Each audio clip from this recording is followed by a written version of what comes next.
When I first interviewed Steve Hill, I was thinking, where has this guy been my entire life? Oh my God. A one-man freaking rock show.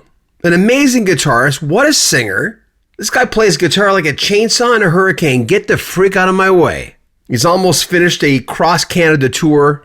But if I can do anything in this video before I present the interview to you, check him out. You're going to go, what the freaking... And he's a musicologist. The guy knows so much about music. The very talented Steve Hill on Rock History Canada.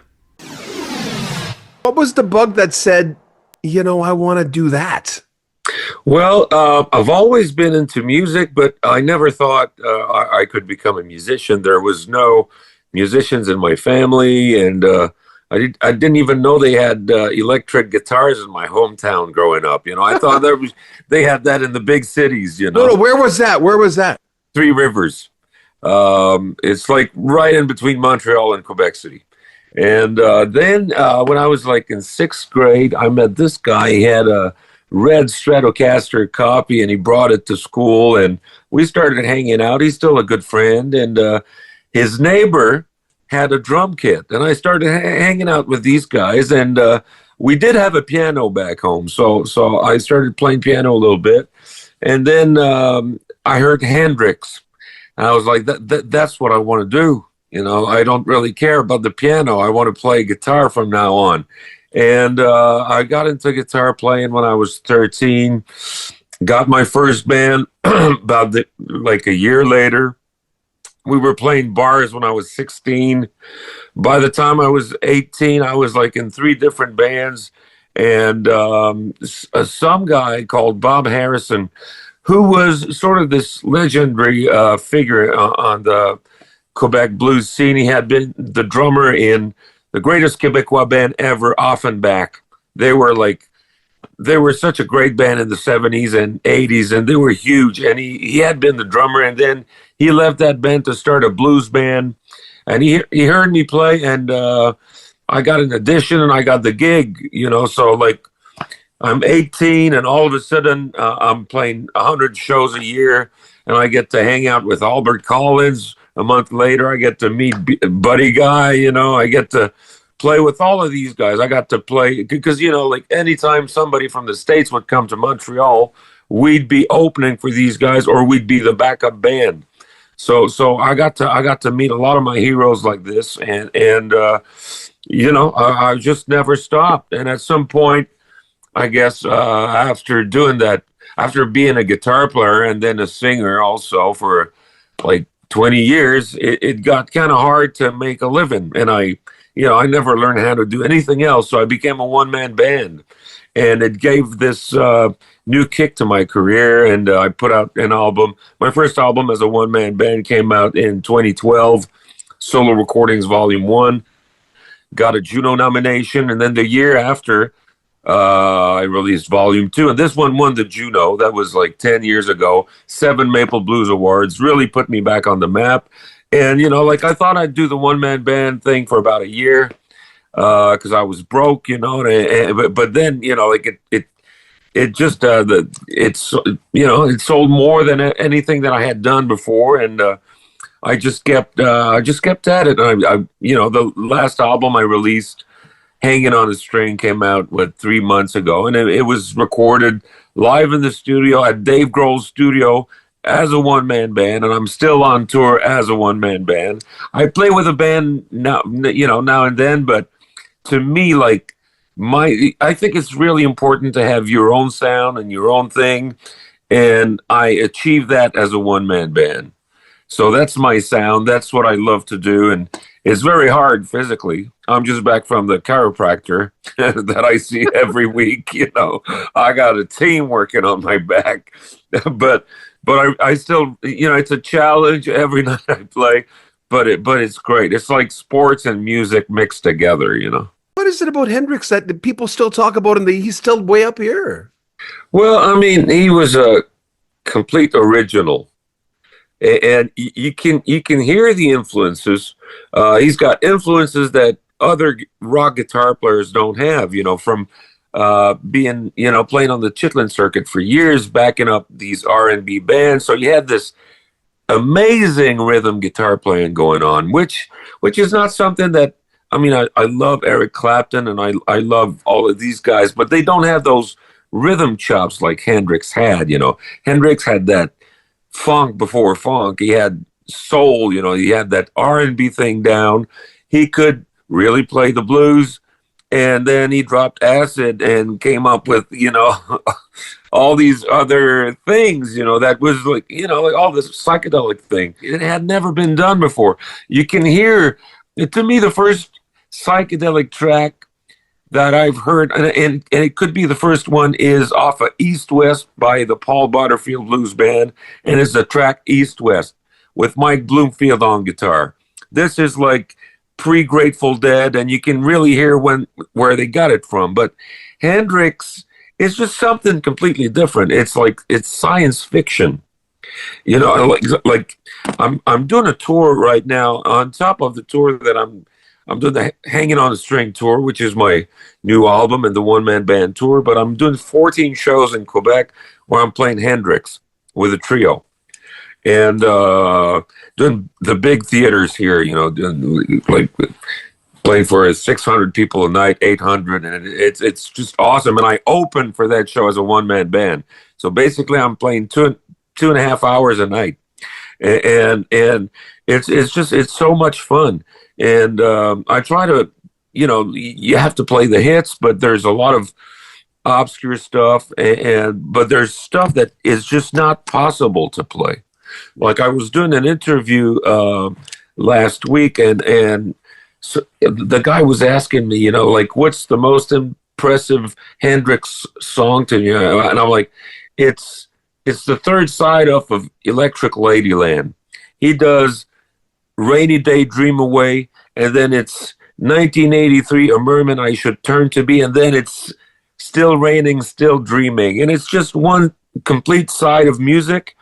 And it's like, it's a rainy day, and he's on the couch, and he falls asleep, and then it's his dream, and he's in the future in 1983, and he goes underwater, and then he wakes up, and on that side, he makes his guitar talk like I've never heard anybody do, and then he does all these noises. You feel like you're actually underwater, and he did that with really primitive recording equipment. Back in '68, they had 8 tracks, and it would be hard to do now in 2025.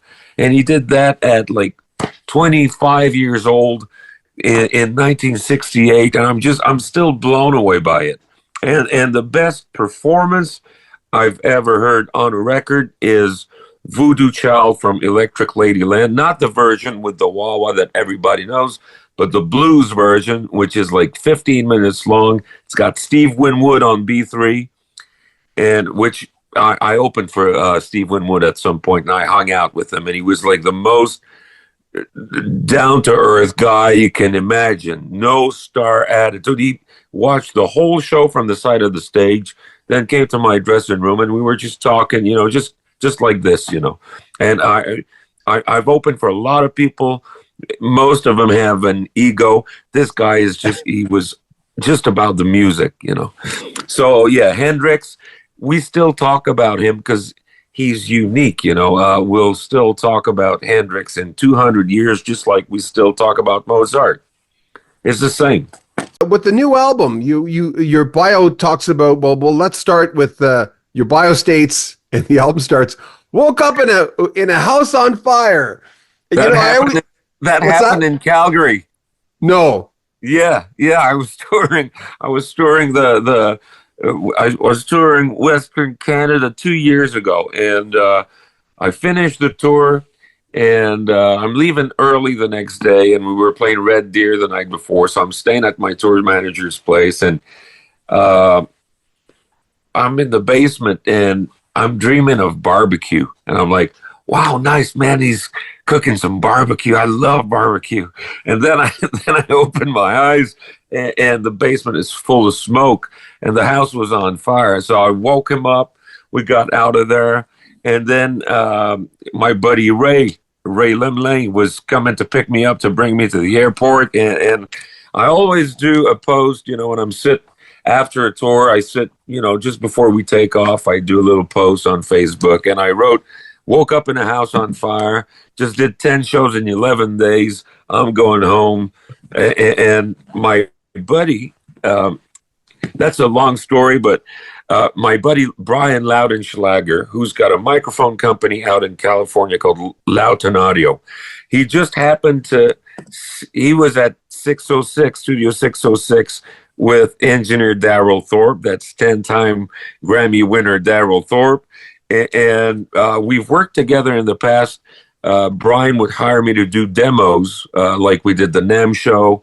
We did something at Sweetwater, and Daryl would be the star of those events. And he would hire me because it's just one guy, and he can put all of his different microphones on one guy. Because I sing, I play guitar modified, so you hear bass, and there's a bass drum, the kick, the overheads. So it was a cool thing. And ever since then, Brian would tell me, you got to come and record in LA. So Brian sees that post, and he's in the control room at Studio 606, and he leaves me a message. I land in Montreal. I call him back. He's like, "Bud, man, that's a good line for a song. You got to come and record an album at 606." And a week later, he had booked the studio. He had booked Daryl Thorpe, and he was paying for the whole thing, and they were producing the record. So that gave me 3 months to write songs. I had one line. So then I developed into a whole album. And I went there in August 2023. And so my buddy picks me up, Johnny Pilgrim. He's from Montreal, but he's been in LA for like 45 years. And I wrote most of the lyrics with him for the new album. Comes to the airport, picks me up. 15 minutes later, at a stop sign, somebody ran on a red light straight into us. I got broken ribs. And I was in the studio the very next day. So I tried to record, but it was getting harder and harder. So on the third day, the producers decided to postpone the whole thing. So that gave me an extra 3 months to heal my wounds and rehearse the songs a little more. Went back in January last year, 2024. I had 6 days to record the whole thing, but I did it in 5. I had never been as focused in my entire life. It's all first, second, or third takes, and it's all recorded live, and it's on that classic Neve board that they had at Sound City. Dave Grohl did that documentary Sound City when the studio closed down. He bought the board and built a studio around the board, which is Studio 606, and that's the board on which they recorded Nevermind by Nirvana, Appetite for Destruction, all the, Damn the Torpedoes, Tom Petty, and I'm a huge Grateful Dead fan, and they did Terrapin Station on that, and it was also recorded on tape with that amazing team. And so it was usually, like this is my home studio, and I do everything myself. I'm the engineer, I mix the albums, and I'm self-produced, so I have my own record label, but this time around, I could just play, and I had a much better engineer than myself, and I didn't have to mix the album, and I'm really happy with the results. It sounds raw, that there's a lot of energy on it, and it's even more distorted. That I love distortion, but Daryl brought it brought it to another level. I mean, it's like it's really in your face. You say cheated death in your bio. Is that what you're talking about when you were? Yeah, well, there was a car accident before the house on fire too. So 2 car accidents within like 10 months, and the first one was pretty bad, but I was miraculously, nothing was broken, and I just canceled a few shows, and then after the second accident, the one in LA, I had to cancel a tour in Europe and Scandinavia. But and the song "Hanging on a String," each verse talks about cheating death, and there's a verse It's a story that happened 25 years ago, but I had a plane crash on a Boeing 737. Did a That's very 360. topical these days. Yeah, yeah. So yeah, but it's just, it comes with the turf. If you're going to be on the road for 30 years, some accidents are bound to happen. But you can make songs out of those accidents and turn it into something positive. By the way, single, We're All Gone Insane, rock and driving tune, scary message, kind of a ominous thing. Tell me about that one. Well, that one started as a blues. It was probably the first version was probably the bluesiest thing on the album, and then it turned into like a progressive blues type of thing in 3 different movements, and then like I record in my studio, do demos, and send that to the producers, and Brian would like, okay, I like this, I don't like this song, and whatever, and now it's like it's this really heavy thing, but it was just the ending that was heavy, and at some point Brian was like, you should have an instrumental intro, so like I hit record and I played that, and that's the intro on the album, and it was like a work in progress, for a while, and it kept on evolving, and I worked on the lyrics with Johnny Pilgrim, and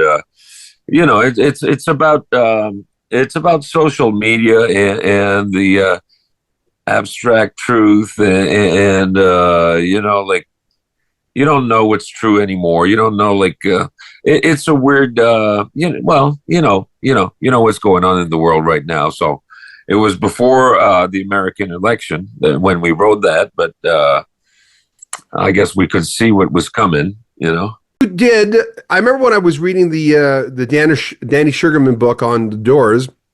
What's it called? No One Here Gets Out Alive, and No One Gets. I forget. Yeah.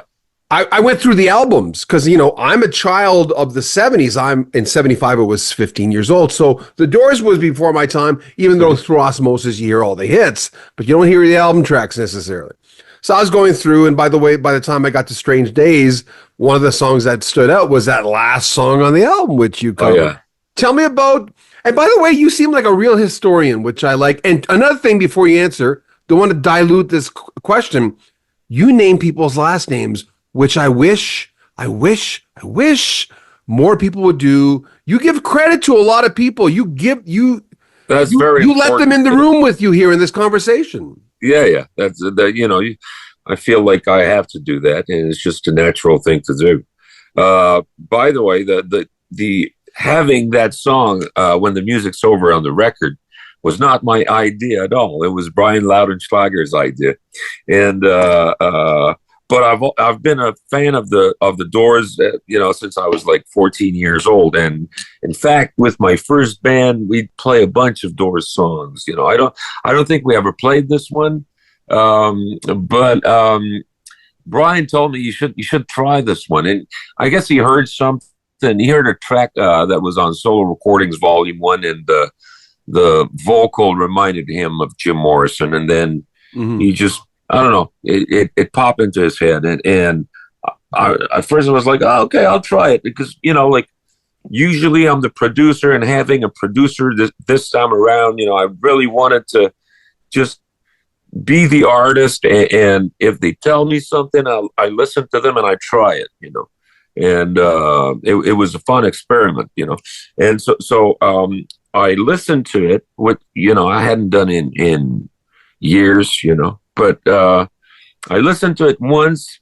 I looked at the lyrics, and I started playing. Once I figured out the tuning, because I use a bunch of different tunings and technical, but on this one I usually tune my guitar a whole step down, and on this one I'm in drop D tunings, but drop D tuning. But if like I'm tuning a whole step down, so it's drop C, so it's really low and really heavy, and but that's the tuning that made the more sense in order to be able to play the keyboard part with the bass, because I'm playing the bass lines with my thumbs.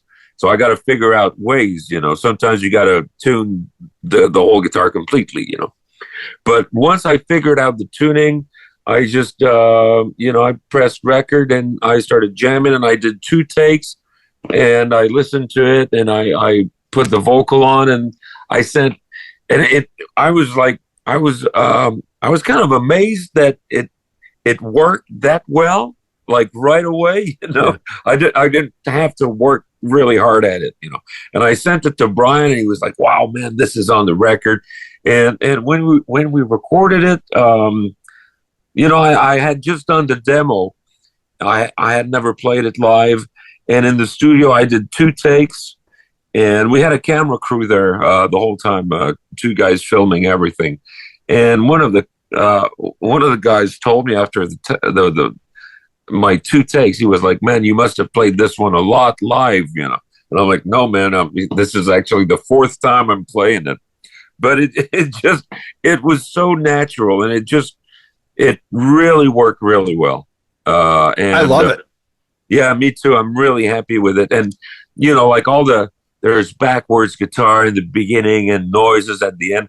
That's Daryl Thorpe. You know, I have nothing to do with that. You know, it's him doing like tape effects and backward tape, backwards guitars done with the tape, you know, and I just performed the track, you know, and then he added all these crazy things, you know, in the intro and the outro. He did the same thing on World Gone Insane. World Gone Insane ends with a minute and a half of noises, and it's all him. Tell me about what the show will look like on this tour across the country. I'm doing a bunch of songs from the new record, but I'm you know, I'm playing stuff from you know, like not my whole discography, but a bunch of songs from solo recordings, Volume 1, Volume 2, Volume 3. The album that came out before this one, Dear Illusion. I really like this record too, so I play a bunch of stuff from that. I do covers now and then, you know, and not necessarily the same ones every night. You know, I'm starting to have a lot of stuff that I can play. So depending on the vibe, I might play some Hendrix. I might play some Hound Dog Taylor. I might play some Sam and Dave. Who knows, you know? And but it's a rocking show. It's definitely blues based, but it's not a blues show. I don't do blues standards. I don't think I do a 12-bar blues, you know. But it's definitely blues rock, and it definitely rocks. Albert Collins like? Oh man, that was a long time ago, but I remember him. He was really cool, but I was this like 18-year-old white kid in the dressing room with them, you know, all these, you know, black artists, like they were all like in their 50s, 60s, and I was hanging out, you know, like I had nothing to do there, you know. I shouldn't have been there, but they were really nice. And I remember Albert talking about his cowboy boots that he had bought in Vegas, and he was like, next time I'm going to go there, man, I'll buy 5 pair of those. And that's pretty much all I remember. Outside of the fact that he showed up late, driving the bus in a snowstorm. The Iceman, you know, it's just like the legend, you know. And Johnny Copeland was opening for him, and his M blew up, and I took a cab and I went to pick up my Fender Super Reverb, which weighed just as much as myself back then. You know, it's a pretty heavy amp, you know. Yeah. But I did that in a hurry, and showed up with the amp. And then he got on stage, could do his show, and then Collins showed up in the snowstorm. That's crazy. What a tone, man! What a tone! I mean, I love your you got a nice timbre in your voice. By the way, I was born in Montreal. I was in 1960. We stayed in Montreal till 67, the year of Expo.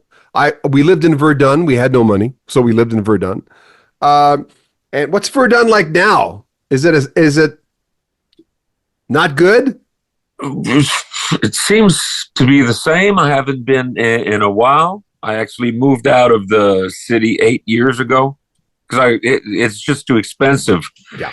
I couldn't afford it anymore. I wanted to buy a house, and I could not afford a house in Montreal, so I moved back to my hometown, which is about an hour away, and it's fine. I like it. I got a lot of space. It's back when I bought the house, it was the cheapest place in Canada to buy a house. Really? Yeah. Yeah.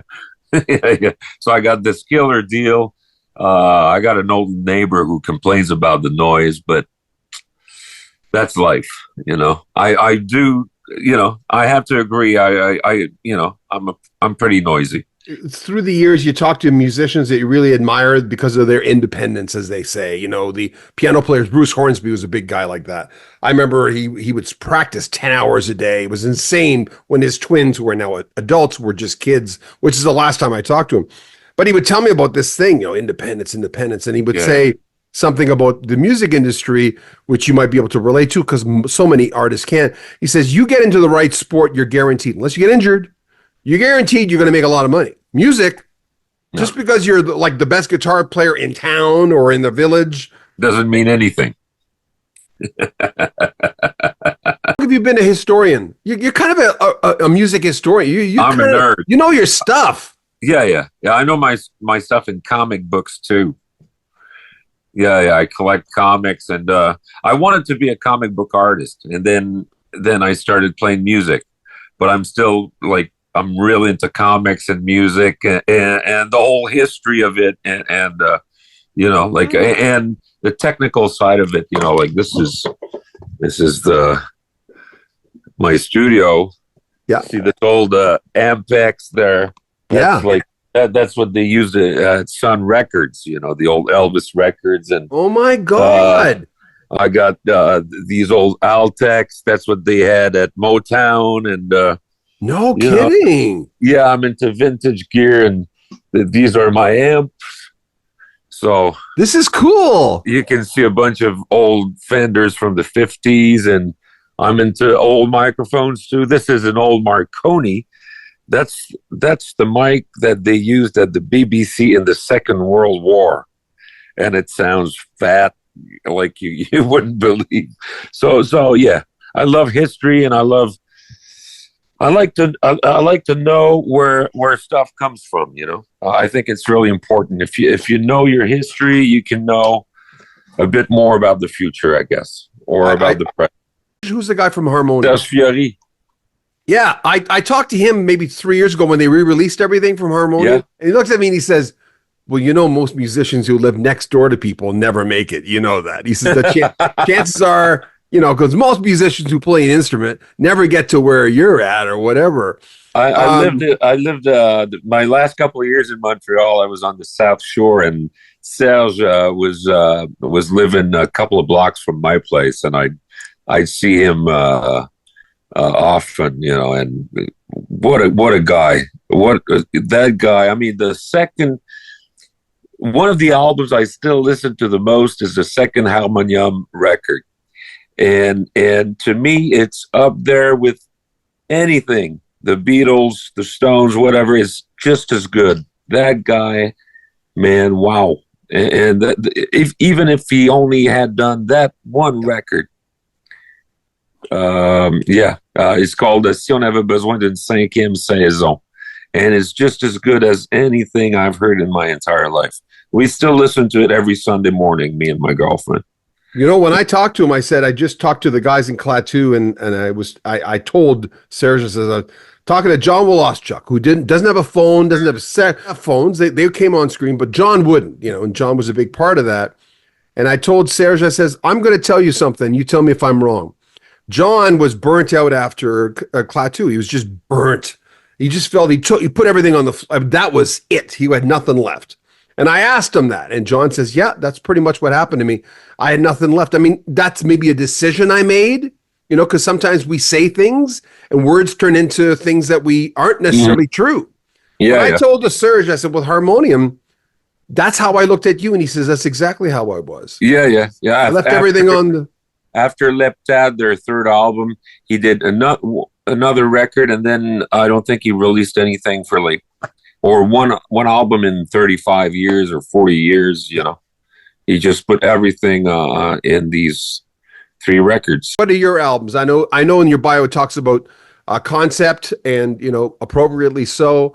Everyone talks about Sgt. Pepper's. I mean, talk to the guys in Moody Blues, Justin and John. We were talking about Days of Future Past, and they went in. They were great about it. Concept or not, what are your albums that you mentioned? A harmonium album. What are the ones that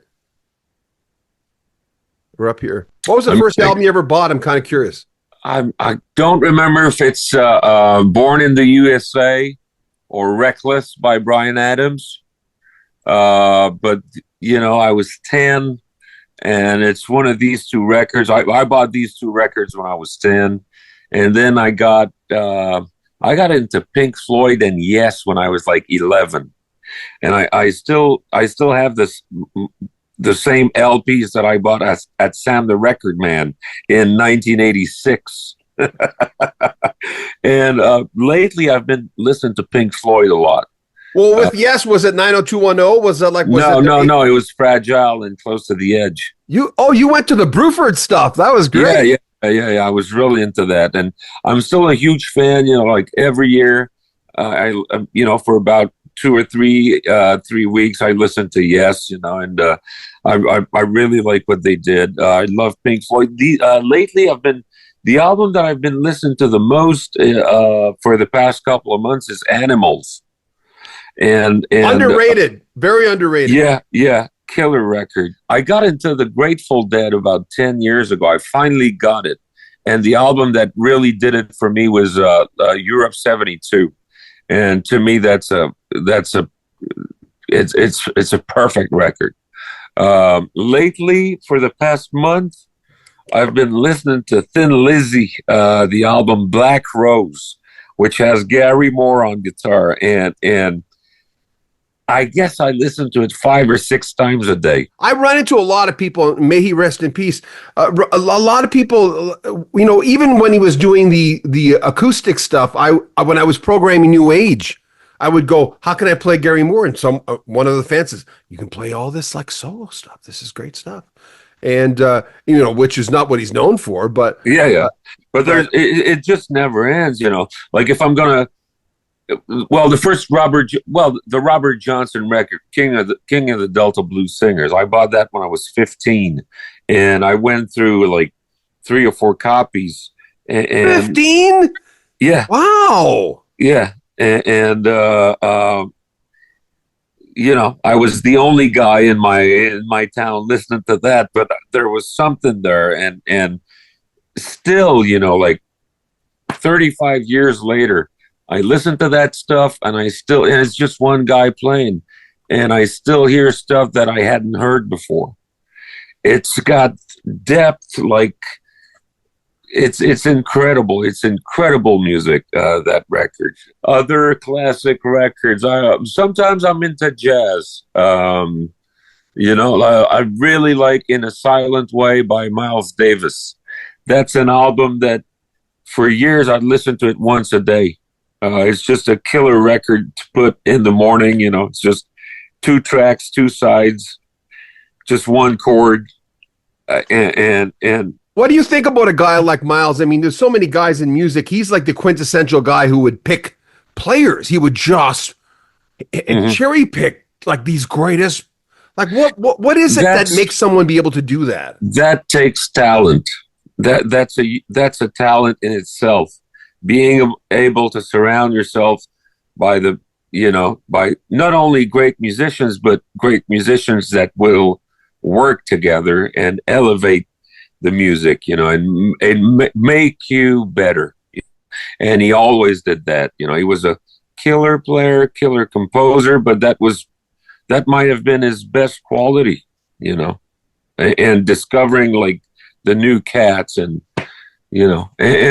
sometimes I'm into country music. I love Waylon Jennings. I love Graham Parsons. When I discovered Graham Parsons, for about a year. I couldn't listen to anything else. I went to Joshua Tree, slept in the room he OD'd.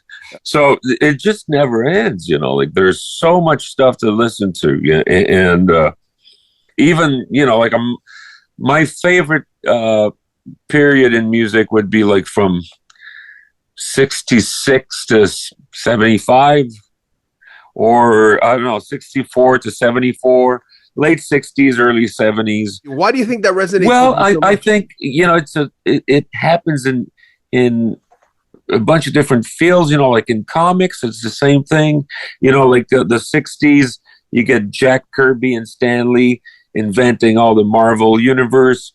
And then you get Neil Adams at DC, you know, elevating the artwork, and Steranko bringing pop art into it, you know, and it's the same thing in all the different musical styles, you know, like in country music. Well, you get country rock, but you also get George Jones, you get Waylon Jennings, Merle Haggard, you know, in jazz, you get Coltrane, Miles, you know, like, and then rock and roll just blossomed to like an art form, you know. It was just not, it's not just entertainment anymore. It's all of, you know, it's an art form, and then out of that came funk, and then hip hop came out of that, and but a lot of it was invented, like maybe like from, I don't know, 63 or yeah, right until like 74. That's the best period for a lot of different things, you know. Canadian artists. Are there any Canadian artists that you've either worked with or you're really admired? I played with Michel Pagliaro for 3 years.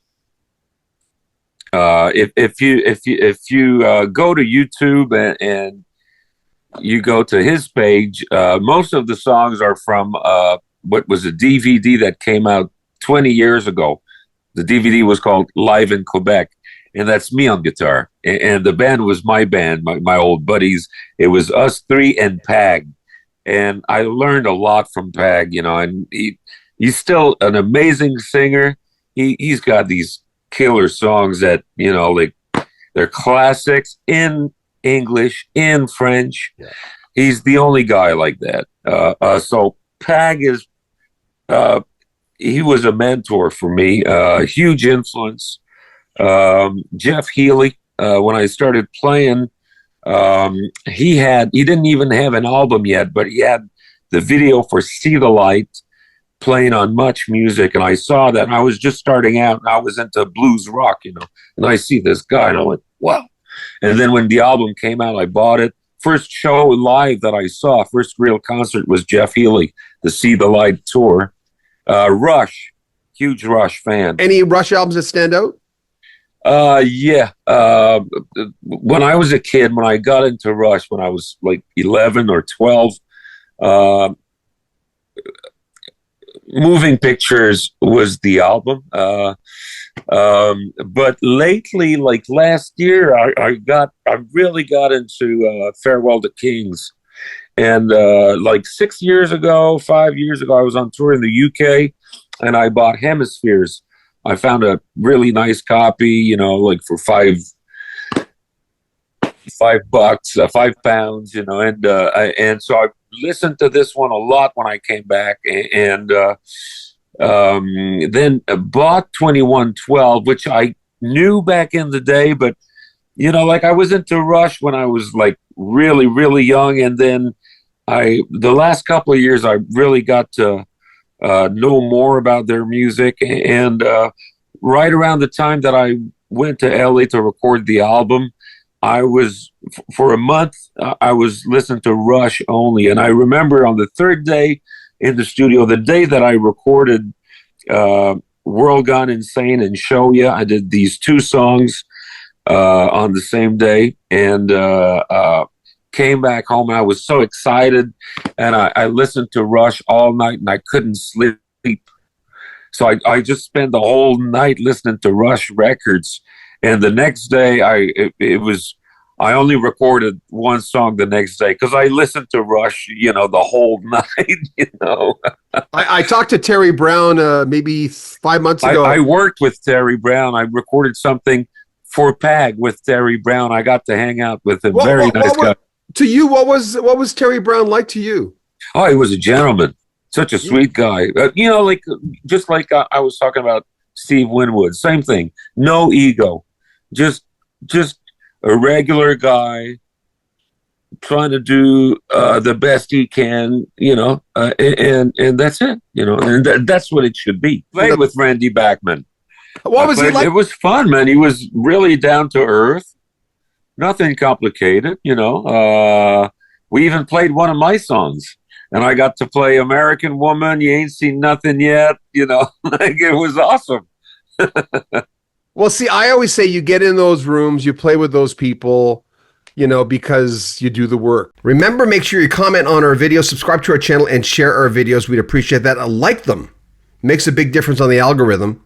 Share them with your friends. Share them on groups on Facebook. And remember, you can join our Patreon. You'll get early access to all our interviews. If you want to make a donation, there is a PayPal link in the description. All things Rocky Stream Music are in the description. I'm John Bowden. Take care of yourself.